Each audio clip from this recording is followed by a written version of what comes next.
We begin with the terror attacks in Brussels. 3 days later, prosecutors in Belgium now say there is a direct connection between the Brussels bombings and the Paris attacks in November of last year.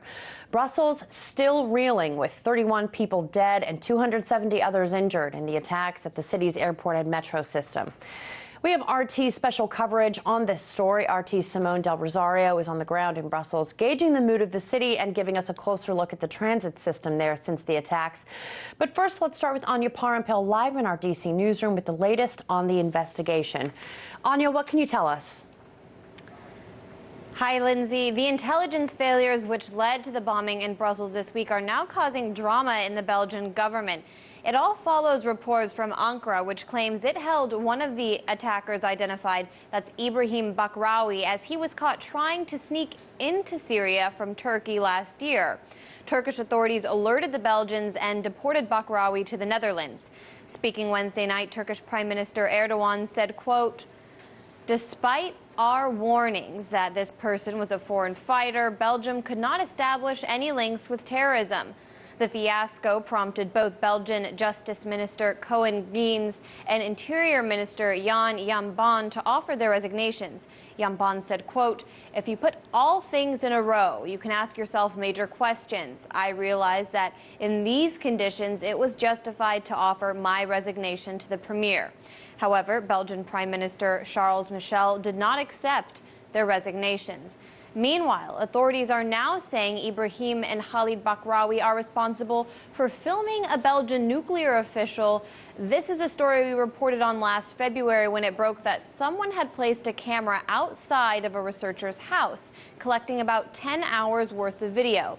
It is believed their plan was to use the researcher to get into a lab and build a bomb with nuclear material, or perhaps target nuclear facilities for an attack. CBS is reporting that the brothers and their accomplices originally planned a more elaborate attack to take place on this coming Monday. That's Easter Monday, but that after the arrest of Paris suspect Salah Abdel-Salam, they decided to speed up their plot and attack soft targets instead, like mass transit. Ibrahim and two other men detonated a bomb at the Zaventem airport in Brussels on Tuesday. Khalid struck the Malbeek metro station in a coordinated bombing. The Bakraouis died in the attacks, as did one of their accomplices in the airport. The fourth man, ID'd as Najim Lachraoui, is believed to be the bomb maker. For a time, he was reported to still be at large. However, it is now believed he also died during that attack. Lachraoui is suspected of being involved in last year's deadly attacks in Paris, which killed 137 people as well. In Washington, this is Anya Parampil, RT. That was RT correspondent Anya Parampil. Thank you very much for that. Over to Brussels now. RT Simone Del Rosario has been on the ground there for the past 2 days. Simone, you've been all over the city talking to people. What have you seen and heard there in Brussels?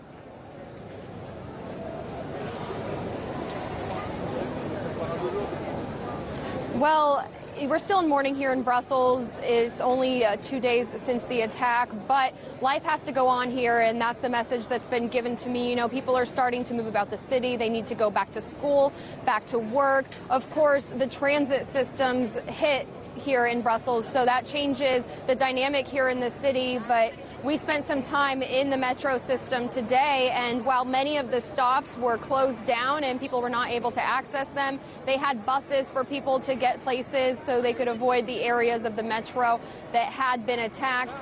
But they're trying to go back to normal here in Brussels. And as far as that airport goes, though, another big transit part of this city, the airport just announced that they're going to be closed at least through the weekend now. So they have all of the roads there blocked off as they try to continue to assess the damage and continue their investigation there, Lindsay. Well, the mastermind of the Paris attacks appeared in court today. What happened there?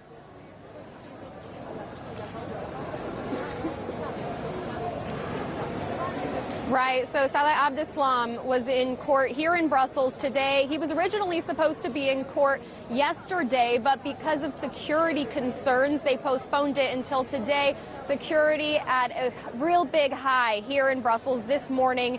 For him to appear in court, they transported Saleh Abdeslam and 2 accomplices through separate cars, and the whole area around the city court was on a lockdown. There was a police, almost like a steel line out there. And I think we have video of them being transported into court.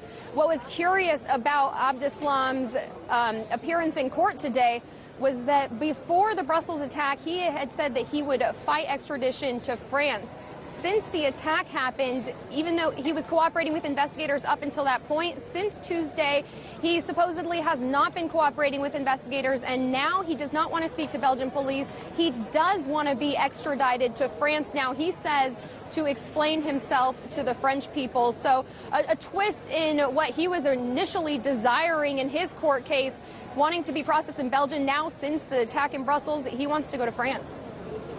All right. Thanks for that. Simone Del Rosario there in Brussels for us. We'll be getting back with you later.